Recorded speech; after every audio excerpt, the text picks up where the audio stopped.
Hi, and welcome to the information session for the 2018 OACETT National Engineering Month College Student Challenge.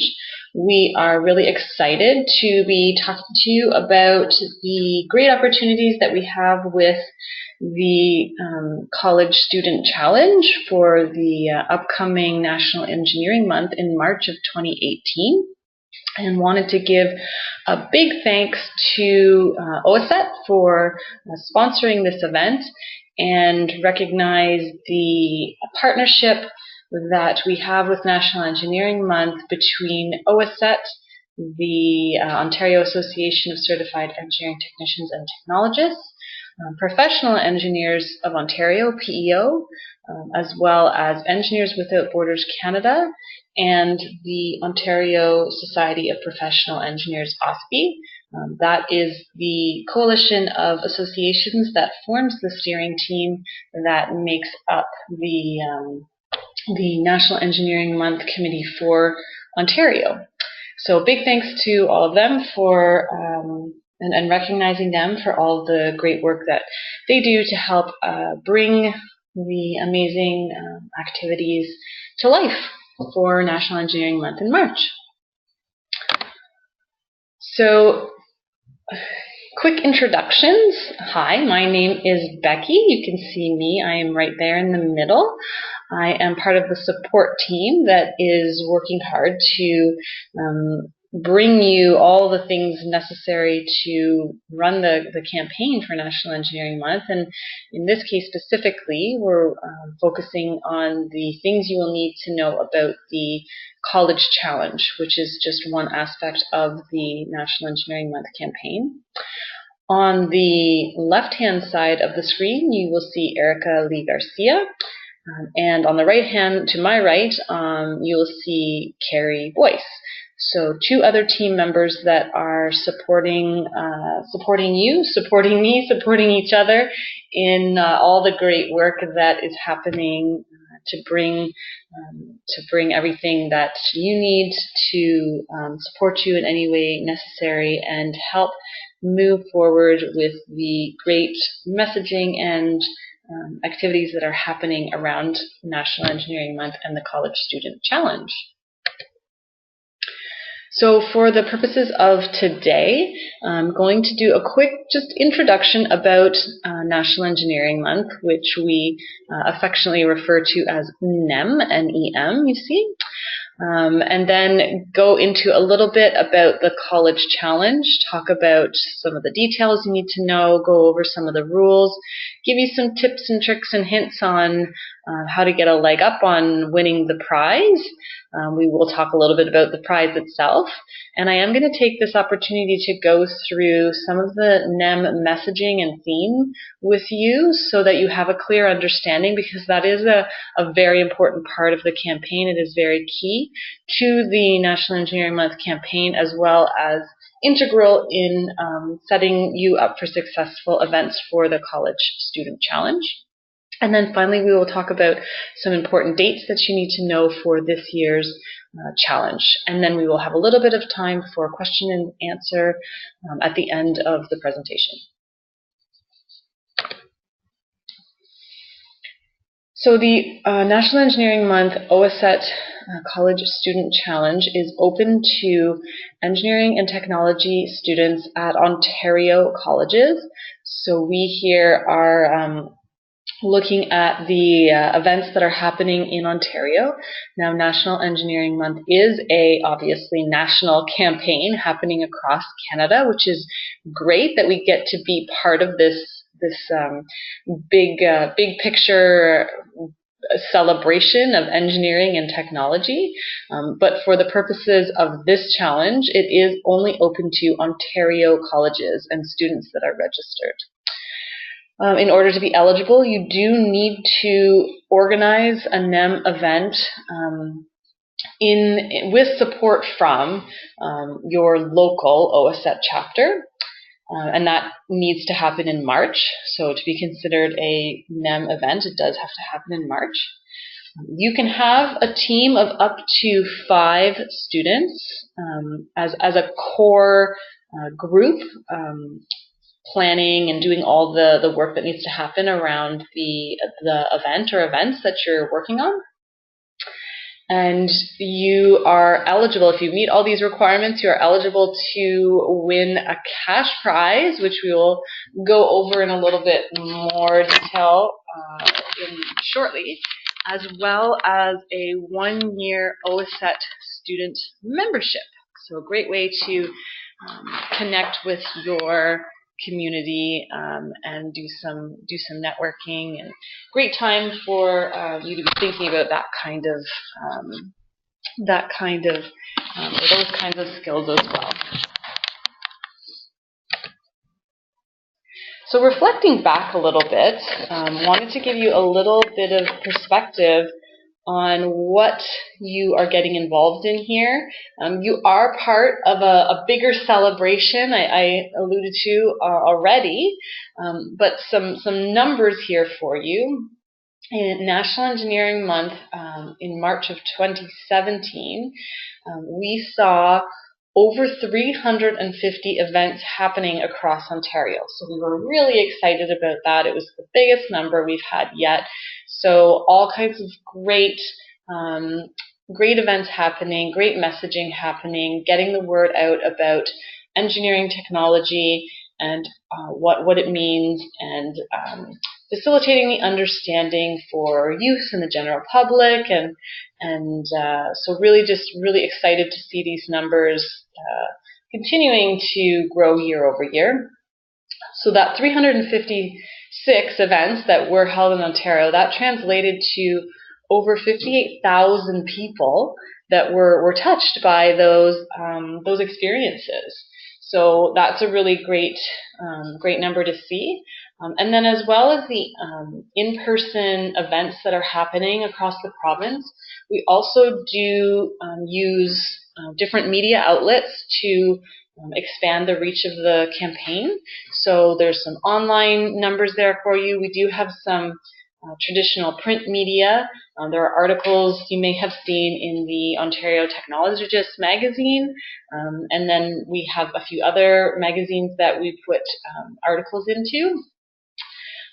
There is also a radio campaign that happens, and last year we also used a new medium called on-the-go screens. So those of you that are familiar with the Path in Toronto may be familiar with the on-the-go screens, but it's just another way of getting the message out there about engineering technology and what's happening.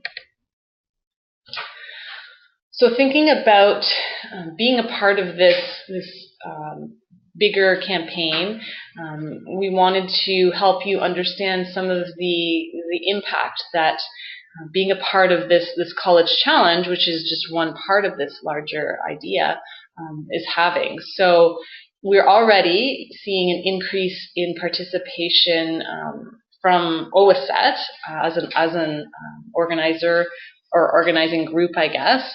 So you can see in 2016, from 2016 to 2017, we went from 13 events up to 28 events.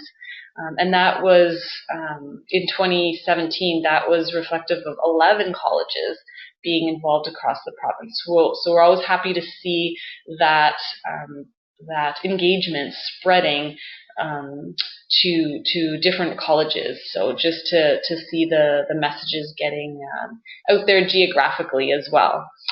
We think that it's a really great opportunity to scale this really important conversation that is happening, and I've talked a little bit about that already. Great way to create some connections. So not only the access to your local OACETT, but in organizing an event for National Engineering Month, you are kind of forced to make connections with people in many different ways. So it's a great opportunity for that.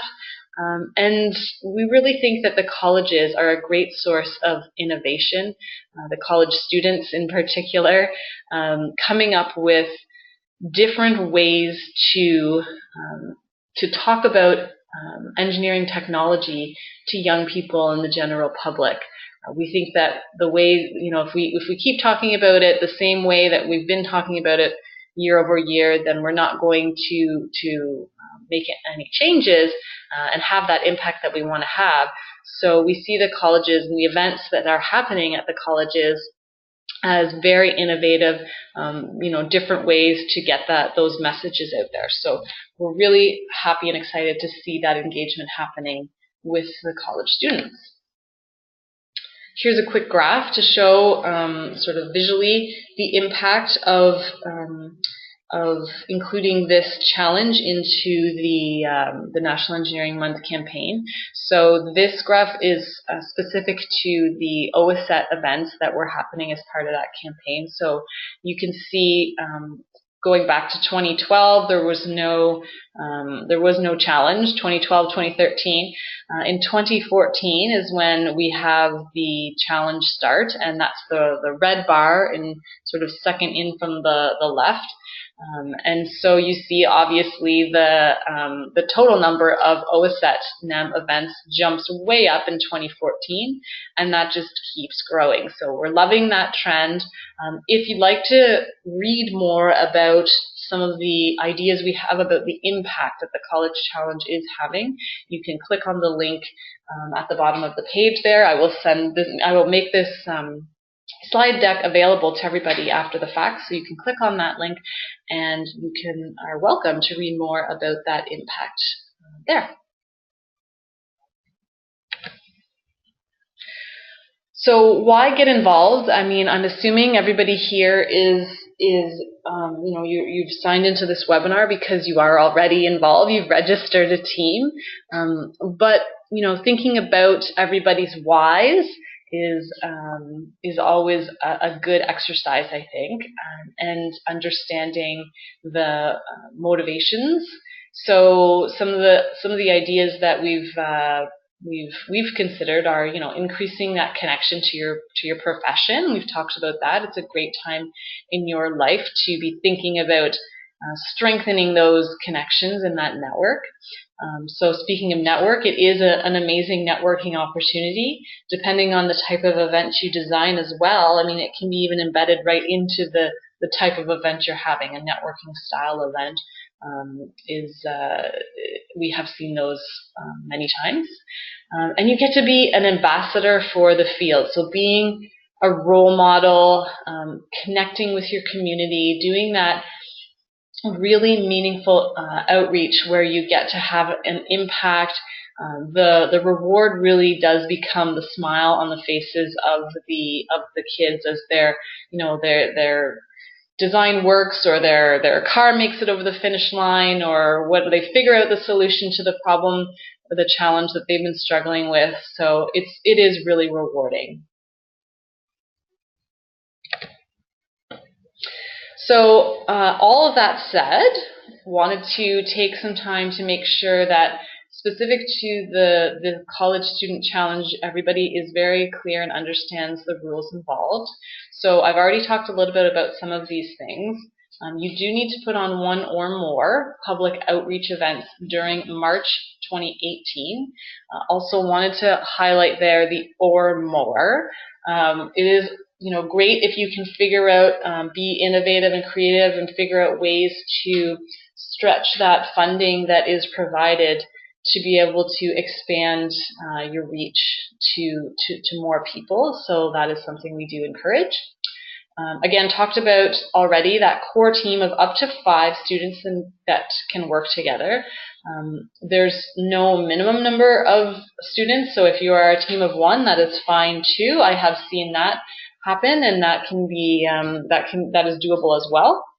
Also wanted to mention that you, as a core team, you are welcome to invite volunteers or other supporting members to help you run your events. You will most likely need some volunteers to make things go smoothly, and that is perfectly acceptable. They just aren't considered to be part of your core 5 or less.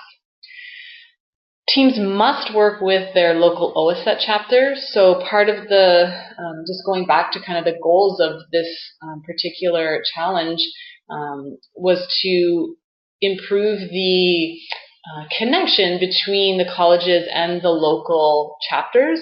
So this is one way to do that. So you do have to, I mean, it starts right away with your funding forms. You may have seen this already, but you do have to get a signature from a representative from your local OACETT chapter. So, you do have to connect with them, and they are just a great resource. They have been through this, most of them have been through this before, so they can offer advice. They have networks and connections to support you as well. So really encourage you to take advantage of that where you can. So I already kind of mentioned the next one. You can work with volunteers. You can work with faculty advisors as well. That is allowed. And then the last point here is maybe one of the most important. You must submit a self-evaluation scorecard and a post-event info packet in order to be ranked in the competition. So I will talk a little bit more about what those are. The event scorecards even get their own webinar, which will happen in February of 2018. So encourage you to stay tuned for that and join in on that webinar so you can find out all the ins and outs of how to complete the scorecards.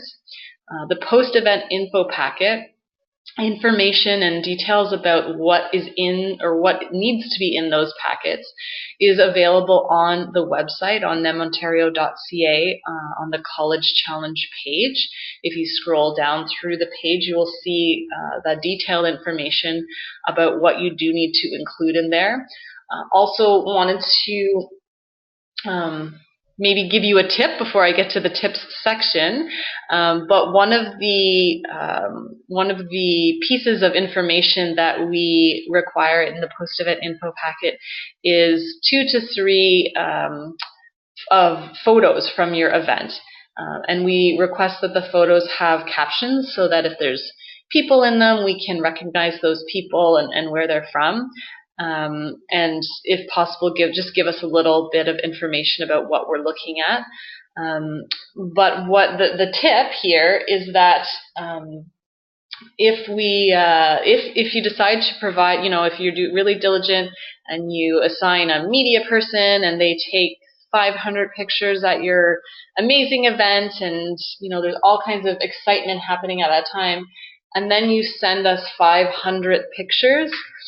What we will end up doing is just taking the first 2 or 3 pictures that you send us. So they might not necessarily be the best ones. So just ask that you pick out the best 2 or 3 pictures and just send us those ones. I mean, it's great. We love that you're so excited, and we love to see everything that's going on at the events. But when we have to look through 500 pictures from all the teams, it just gets a little bit overwhelming. It's really not possible, not feasible. So the hint, the tip, the trick there is just pick the best 2 or 3 pictures that you have. Send us those with the captions.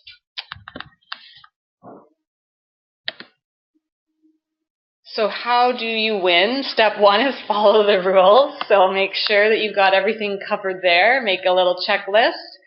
And then a little bit of insight for you into how the evaluations and scoring is done. So we are considering everything, all the way back starting to when you register. And if you're engaged right from the beginning, if you've signed up and are watching this and listening into this webinar, great news. That means that you're doing some pre-event planning, getting organized, taking advantage of the resources that are available. And then when it comes down to the information we need to collect after post-event, we are going to be just looking for that's done in a timely manner. If there's pieces missing, or we have to be emailing or chasing you or calling you for it, that's not going to be favorable for you. Some of the other things, these are just sort of reminders, but submitting the attendee surveys and photos, those are parts of the post-event info package that you need to provide. And then the last 3 points here around engagement, messaging, and theme, these are really important. So, I mean, really for us, the goal is that we're getting these great messages happening, spreading the word that there is a place for you in engineering and technology, and we're doing that in a way that is meaningful and connecting to the youth and the general public that are out there. So looking for you to show us how that's embedded into your events and how you're considering, different audiences. You may need to engage with them in different ways. So just thinking about that and how you've embedded and incorporated the event theme and messaging into your events as well. So again, for more information, you can refer to the website. And then a few more hints here, since I've already started giving you some. So the first one, again, be innovative. So I talked about that a little bit already. That's one of the reasons we love getting involved with colleges and college students in particular. But we really believe that if we are kind of stagnant in our approach on how we talk about engineering and technology to the general public, then nothing's going to change. So we need to change the way that we are communicating those messages. And so being innovative with your events is a great way to do that. And then we want to take full advantage of all the great events and work that has been done by teams in the past. So available on the website are the summaries of the College Challenge events that happened for 2017. So you can either click on the link in the copy of this presentation, or if you just go to the nemontario.ca website and look at the College Challenge page, there is a link there to the 2017 results. So lots of great information in there. We give summaries of what the events were all about, so you can see, winning teams and what they did. And then I would really highly encourage you to read through the points that we have there about what other teams can learn from those events. We tried to pull out information from the teams in terms of what they were kind of best in, and other things that can be taken and learned and incorporated into other events. And then a really great resource for you is videos from the 2017 events. So we were fortunate enough to have access to some of these videos, as that is a requirement, one of the things that is part of the post-event info package, but it just really gives us a great window into the it gives us access into the feel of what was going on at the event and what happened before, and the prep, and the excitement and the energy, and you get to see some of those faces from those people that are participating in the events. And so it's a great way to just get that window into what was happening. The prize. So of course we're here for the prize, right? Very excited to announce this year that we have increased the prize pool to a first, second, and third place prizes. First place being $3,000, second place being $1,500, and third place being $750. So excited that the challenge has grown enough for us to warrant, and OACETT really to warrant recognizing the teams in this way. So excited to make that announcement. But then we really believe that as a NEM organizer, there's other ways that you win, other prizes, so to speak, that you gain. So things like networking opportunities. It's just such an amazing learning opportunity. Getting insights into the world. When you're in school, in college, in class, you can tend to be only kind of absorbed and thinking about your studies and the next exam that's coming up and assignment that's due. So it's just a really great way to pull you out of that and connect you back into the world and why you decided to do what you're doing. You get to be a leader. Great, valuable experience to be able to put on your resume as well. So I mentioned at the top of this presentation that we were going to be going through a little bit about the messaging, since that really is key to the campaign. So we have 4 standard messages, and for those of you who have already received your funding applications, you should have seen these messages there as well. We ask you specifically which ones are you going to incorporate into your events. So these are the 4 standardized messages that we promote for the campaign. The reason we do that is that these are proven messages that work well. If you'd like to learn more about about why that is, you can click through the link at the bottom of the slide. This comes from the National Academy of Engineering's Changing the Conversation campaign. So a really interesting read if you're curious to learn more about that. But just touching a little bit on the messages themselves, you can see we have some words bolded there to kind of pop things out, but really around diversity, that idea that there is a place for you in engineering and technology. So just really opening the doors and letting the general public know that, this is a welcoming environment and anyone can get involved. Ideas around how engineering and technology shape the world around us. So that can be a really fun one to incorporate into events, as well as the creativity, imagination, and turning ideas into reality. So always exciting to be able to do things with your hands and come up with crazy ideas and think about how we can actually bring them to life.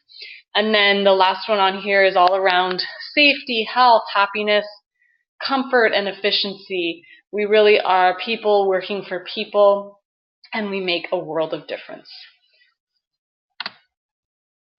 And then the theme for National Engineering Month 2018, there is a place for you in engineering and engineering technology. So you can see how that aligns very well with the 4 core messages.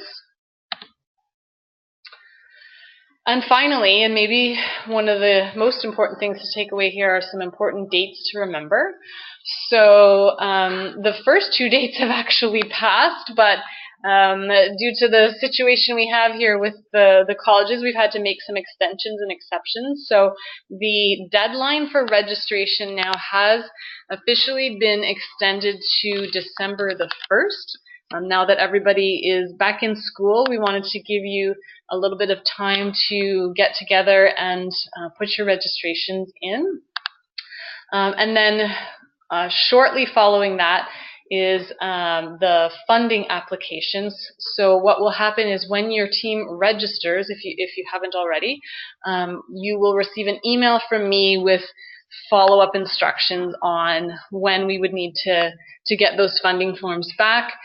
It will be kind of along the lines of as quickly as possible.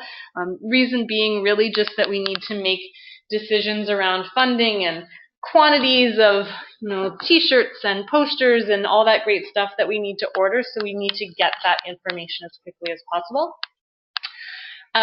So then in January is when we will start sending things out to you. The first thing you will be receiving is your scorecards. So that comes just via email. It's really just an Excel file. You'll get an email with some communication on what that's all about. And that is also when we distribute the first round of funding. So the way the funding works is it is split into 2 rounds. You get partial funding before your event, and you get the other part of your funding after we have received your scorecard. So that will happen after your event, and that scorecard needs to be submitted to us by April the 2nd in order for you to get that second part of your funding as well. The other thing I wanted to stress with regards to the funding is that the funding is actually provided to your local OACETT chapter. So you will need to make sure you have that connection to your chapter so that you can get your funding from them. Then in February, that's when we get all of our swag together, and whatever you've requested for your events gets packed up and shipped and mailed to you so that you have it ready to support your events in March. And then in April, as I mentioned, I already talked a little bit about this, but that's when the scorecards and your post-event info package is due. So just please be aware of that April 2nd due date.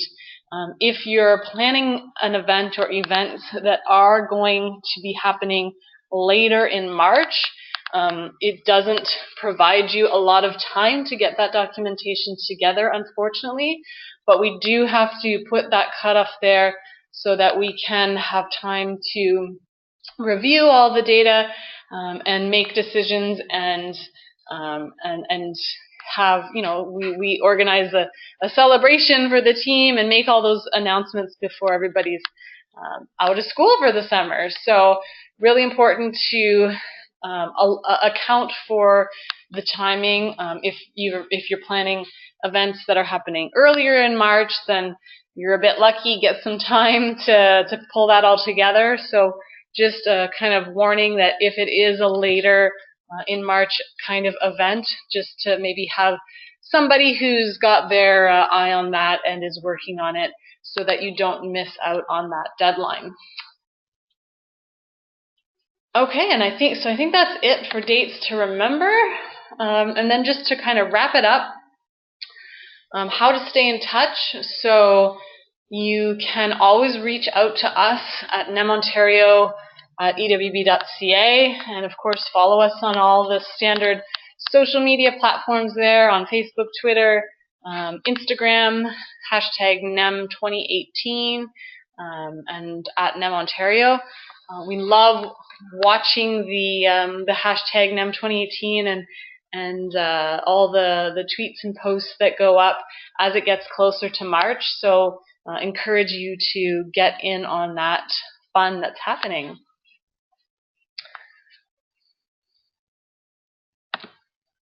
All right, so that wraps it up. So thanks, everyone. I'm going to end here, and I will open up for some Q&A to follow.